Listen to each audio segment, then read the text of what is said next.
So I just want to welcome everyone to another SEM Talk.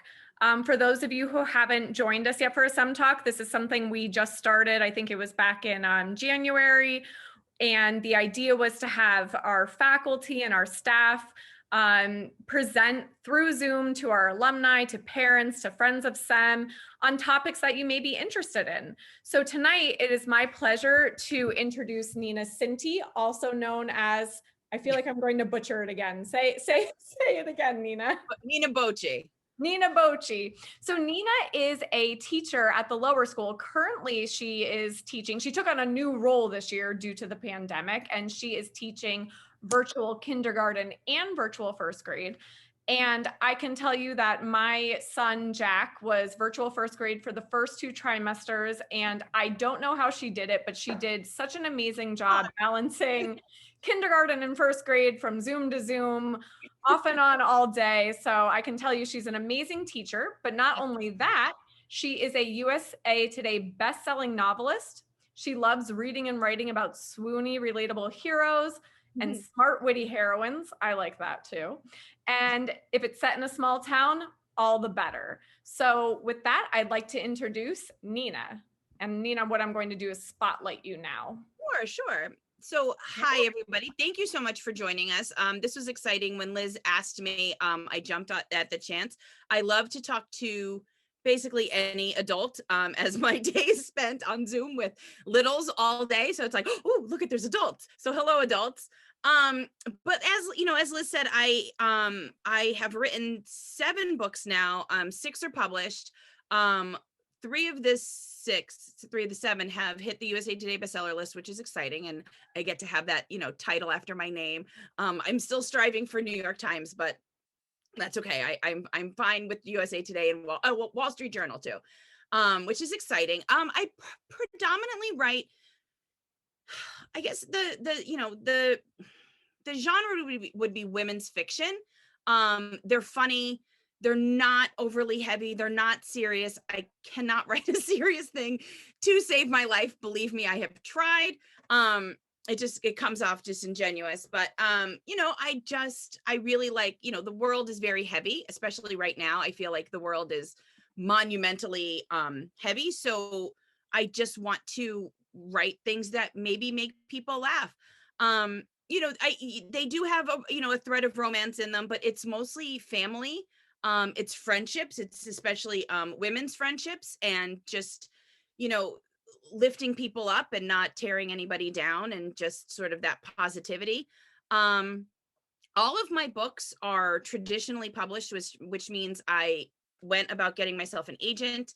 My agent then took the manuscripts that I wrote. The first one that I wrote was called Roman Crazy. It was a travel women's fiction that I wrote after I came back from Italy, because what better place to get inspired than Rome? I mean, I don't really think there's anywhere better to be inspired. But I came back and I just had this fully formed, vision. And I took the chance. I wrote it, and 97,000 some odd words later, I had a manuscript. And I queried. I went the traditional route of getting myself an agent. I researched a lot. I sent a abundant amount of query letters, 27 to be exact. 20 of them came back as no thanks, which is fine. But what was interesting was, you just take those, those bumps and you just move on. And I was lucky enough to find my agent, Kimberly, who actually, funnily enough, her brother lives in Tincannock. So it's the weirdest little sort of, kind of kismet sort of thing. She's in New York City, literally on Wall Street. That's where her office is. And she's got a tie to Northeastern Pennsylvania. So, that was interesting. But, we took them to Simon & Schuster. They have multiple imprints. My imprint that I'm with is called Gallery Books. It's around about maybe 18, 20 years, something like that. They do a lot of celebrity books, cookbooks. It's kind of a really interesting and varied imprint. They also do women's fiction, which obviously is where I'm at. And, it's been great fun to spend the last this many years, I'm not sure how many years it even is, publishing in the traditional, in the traditional method. And again, I spoke to Matt yesterday with the podcast, and he was asking about self-publishing. We'll get into that. That's a really interesting medium. I can't possibly even imagine taking that leap to self-publish. It's a lot harder, believe it or not, to get noticed, to get all of the work done. Believe it or not, traditional publishing is easier on you, even though it may seem like that's an odd way to put it, but it actually really is. But I did make the dorkiest little what is this? PowerPoint? I never use PowerPoint, and I really don't look like this. This was my friend Keith made this. He took these pictures at King's College, where I am a graduate, and he did some sort of Photoshop magic on them. They came out half decent. But these are, oh, I have no idea how to do this. Isn't this terrible? These are 1, 2, 3, 4, 5. Oh, I didn't put all of them on there. Here's 5 of the 7 books that I wrote. Like I said, this was the first one. I wrote it with my friend, which we don't have nearly enough time to discuss how it is writing with your best friend. I don't recommend it. It's a lot. It really puts a strain on your friendship, especially when you're both type A.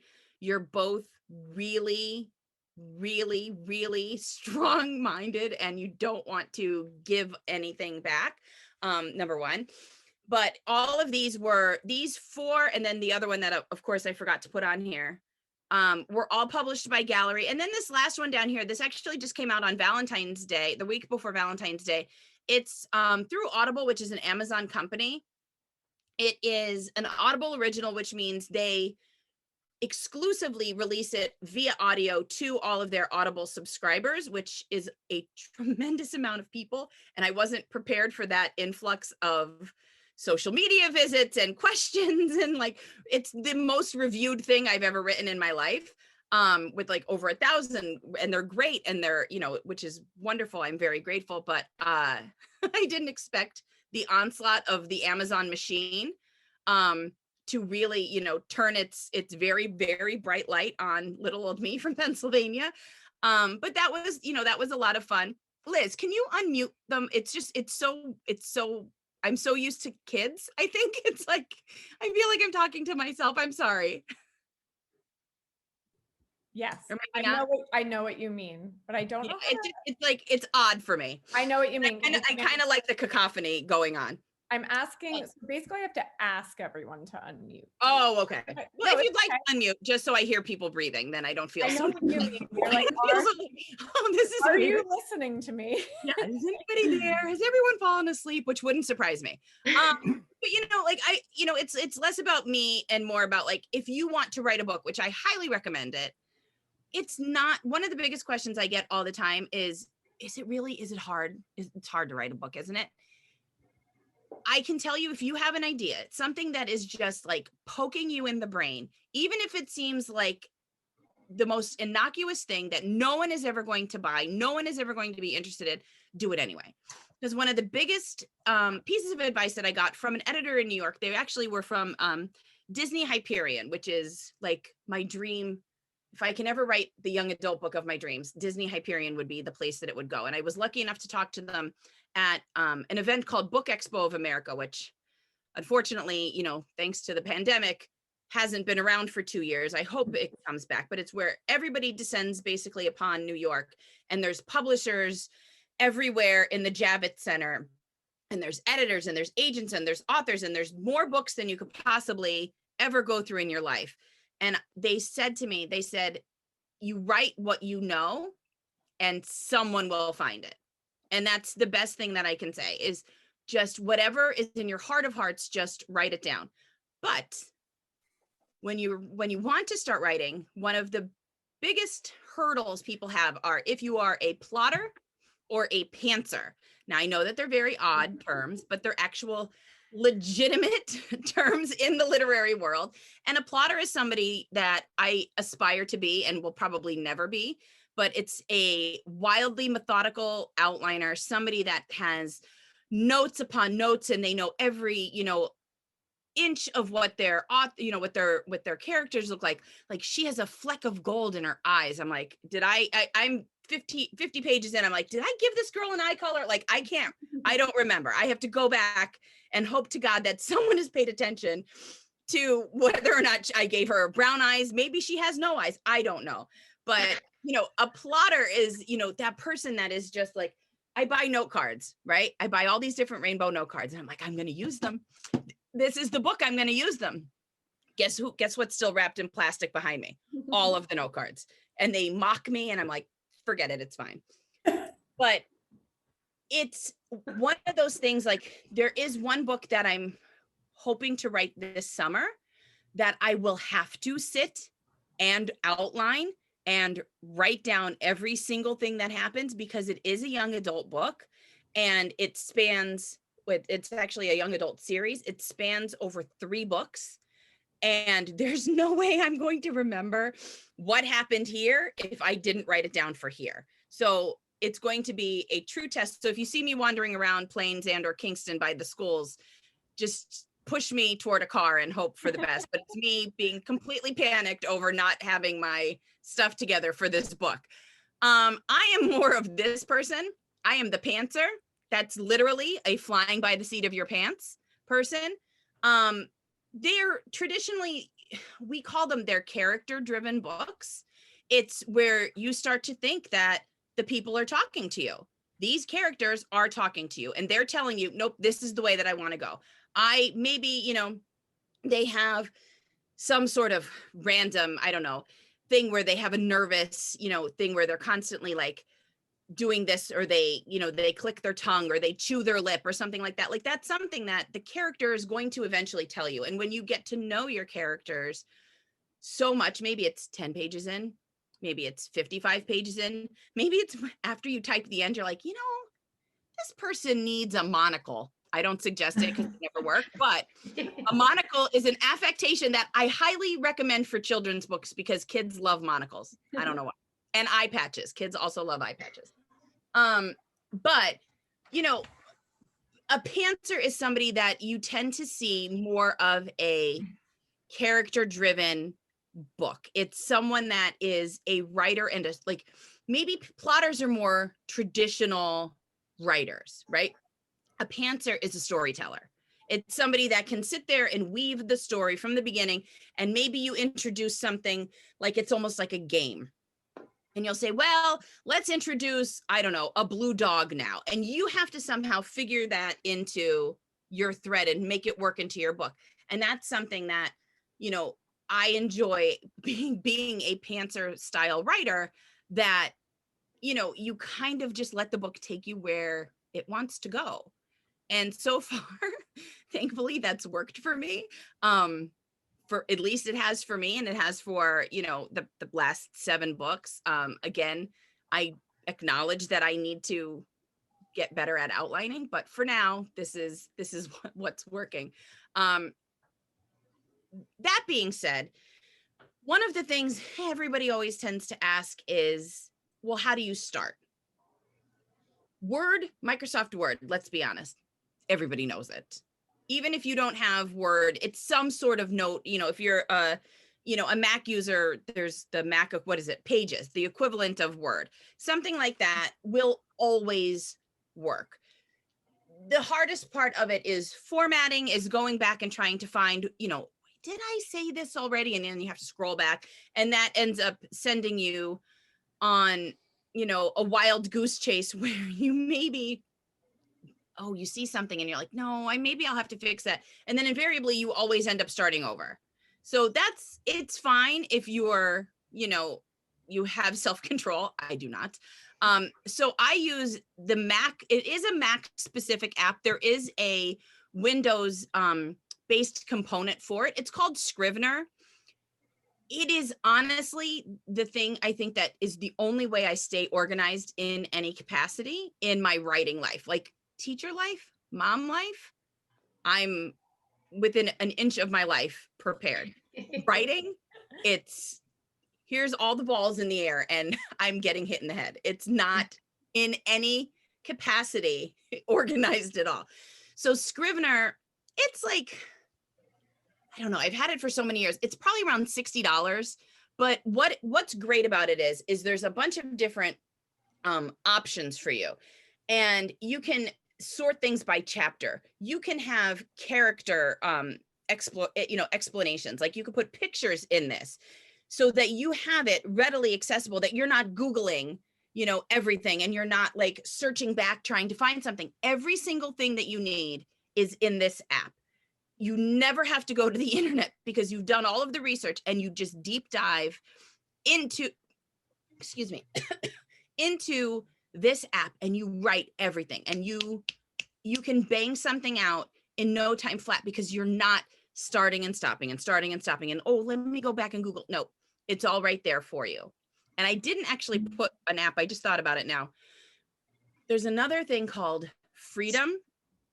It's Mac Freedom. You can Google, I think it's $10 for the year. It basically dismantles your computer for an hour at a time or 3 hours at a time. You have no access to shopping, which is my problem. You have no access to Facebook, no social media at all. It completely shuts it down. And it's like, you should be working. You should be working. And it like mocks you if you're not writing what you're supposed to, which I need. But it's like, these are worthy investments if writing is what you want to do. And they're not, all of it costs you less than $100. Is it necessary? Absolutely not. You can just use Word and be perfectly fine. You can have the self-control to not go on barnesandnoble.com or, Nordstrom Rack, who has a sale. Like you can do, as long as you can shut yourself off from that, you're totally fine. And you don't need to worry about any of this. Given this year, so last year I was lucky enough to have, Liz's son, Jack, in kindergarten. Now this year I was lucky enough to have him again for first grade. It's busy, right? All of us are busy. We've got a gazillion things to do. I am wildly grateful for this. It's called Pacemaker. You put in your target date. You put in your target word count. Say it's, I don't know, June 1st, and you want to have 100,000 words by June 1st. It will take into account, it's doable, Alicia. I saw your face. It's doable. It's doable. And this will tell you how it's doable. You could put in, okay, Easter's coming up. I'm a Catholic. We know how Easter is. We have to celebrate, Holy Week. We have all of this stuff going on. So like, it'll factor in that for me. It'll factor in, I don't know. My son graduates the lower school this year. So it'll factor that in. And it will tell you, okay, factoring in these dates where you're not going to get anything done, right? And then it will extrapolate how many words you have to have per day to make your word count by that date. So it may be 2,800 words on Monday, Tuesday, and Thursday. And then it's a little bit heavier on the weekends. And Wednesday you have, I don't know, a Rotary meeting. So Rotary, trumps everything and you're not going to get anything done on that day. So it's just the best app to keep your stuff together and not have to worry about doing the math of figuring out, which I'm not going to do, figuring out, I need this, 100,000 words. How am I going to get it by this time? And, it's great because let's say, I don't know, you get the flu. I hope you don't ever get the flu, but maybe you get it and you lose 3 days. Well, you factor that in and it will fix the rest of the dates that you have left to tell you how much you have to make up. And it is free for the first book. I pay for it because I think I have 9 books started on it. So it keeps track of everything. But it's really handy for that purpose, like to give yourself that end date, that goal. Even if it's the worst first draft ever, you're missing 3 chapters in the middle and you just put first name for your main character because you haven't thought of a good first name yet, which I've done. And it's totally fine. As long as you get to the end and you type those 2 words, that's all that you need. And then you go back and you fix it. Does anybody have any questions? I feel like I'm just rambling.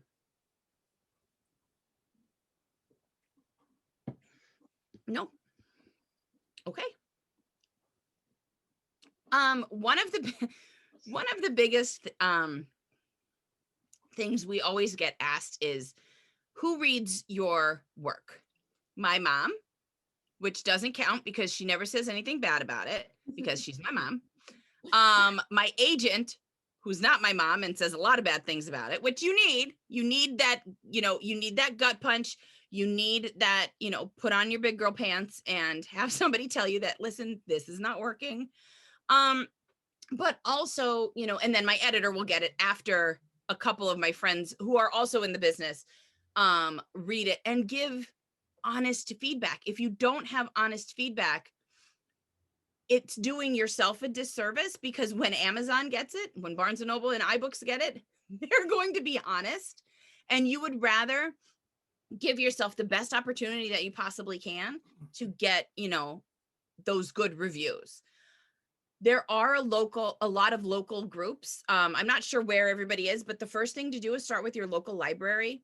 Most of the time they will have some sort of novel critique groups, whether it be romance or mystery or thriller, nonfiction, sport, anything. They will most likely have some sort of resources either to put you into contact with other local authors, or they may hear you asking for this and they might just say, yeah, this is a good idea. Let's see if we can form this group. If you're local to the, Kingston, Wilkes-Barre area, the Osterhout has a couple of groups. I believe that they have moved everything to Zoom.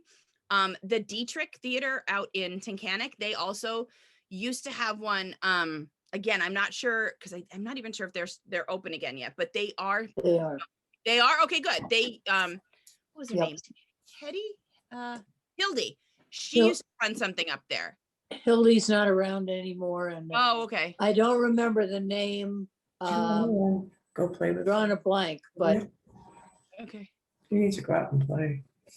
But yeah, they are back open, and most of the groups that they have returned. Oh, that's great. That's great. Well, they used to have a really solid critique group up there, where they would just, sit around and you would kind of get matched up with somebody that was in the same genre as you. And it was just that. It was just honest to God feedback. And it's not in a malicious way. No one's out to try and, ruin your dreams, but they're there genuinely just to try and help you put the best foot forward. But they're all local. But like I said, if you try your local library, that's usually a good place to start. Also Google. I mean, that's also the easiest way that you could do it. I have a question, if you don't mind. Yeah. So do you have like a disclaimer on your stuff before it goes to a critique group, like copyright or any of that? Like, how does that work? So traditionally, because you don't hold a copyright yet, you will. If you go that route, certainly you could be able to get the copyright and everything for yourself. You get an ISBN number, the standard book number for it. You would get all of that stuff. For the most part, I don't want to say that it's like a trust kind of thing, but in a lot of ways it is. One of the ways that we used to do it, I used to belong to a workshop. It was called the Fictionista Workshop, and it was people all over the world. And we would have everything in Google Docs.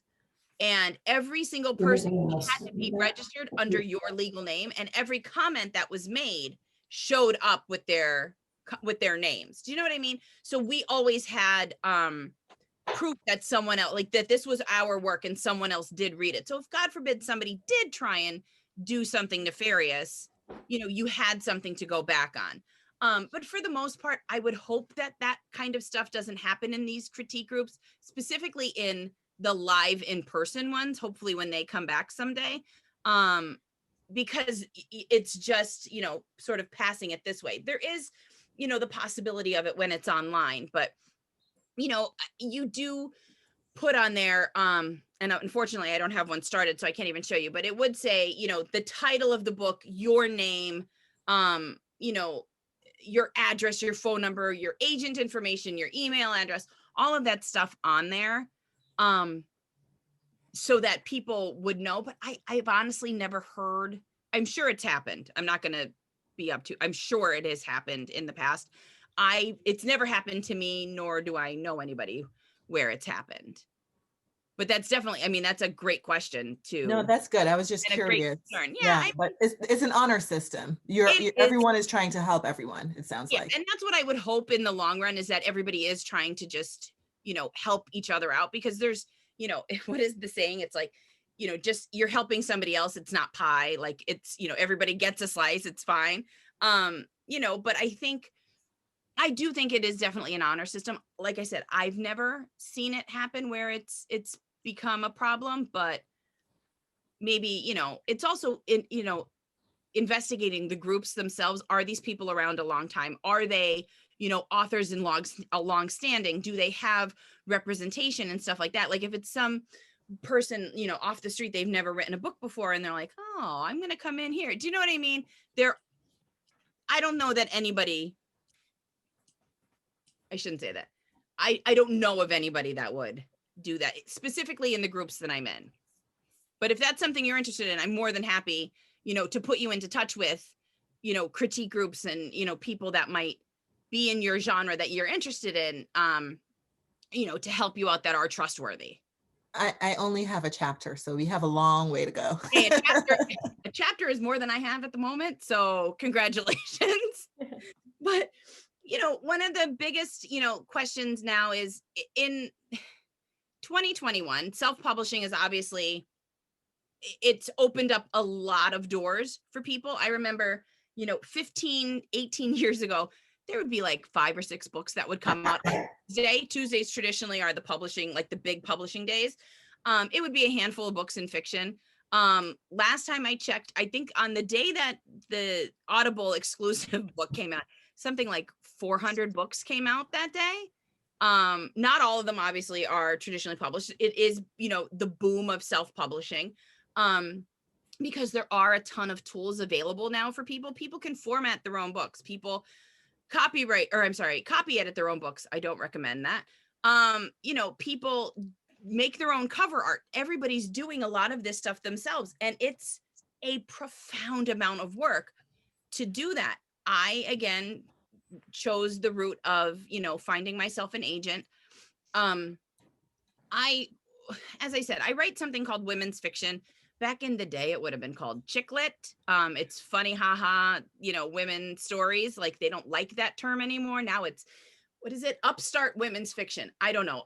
I'm perfectly fine with chick lit. I don't know why that's a bad word now. But I went on Publishers Lunch. You can go on Publishers Weekly. You go on any of the traditional, these things have been around forever, writing websites. You will get 1,000 agents that are, actively accepting queries. That's the big one. They are in your genre. That's the other big one. And you want a reputable agency. You don't want someone that's going to say, well, I'll read it, but I need $50. There's no such thing as that. They are shady, run the other way.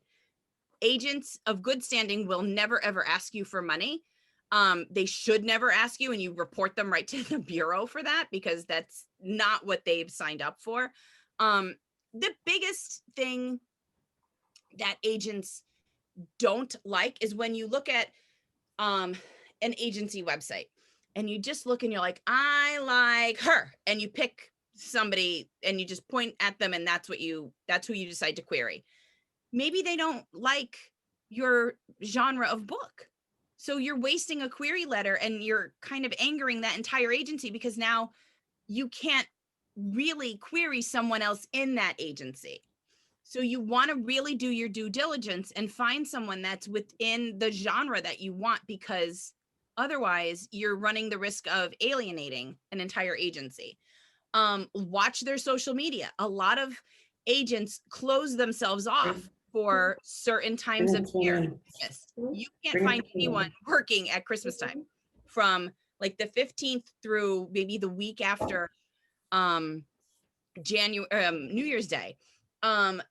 June hits, it's publishing Friday. There's no one in the offices on Fridays.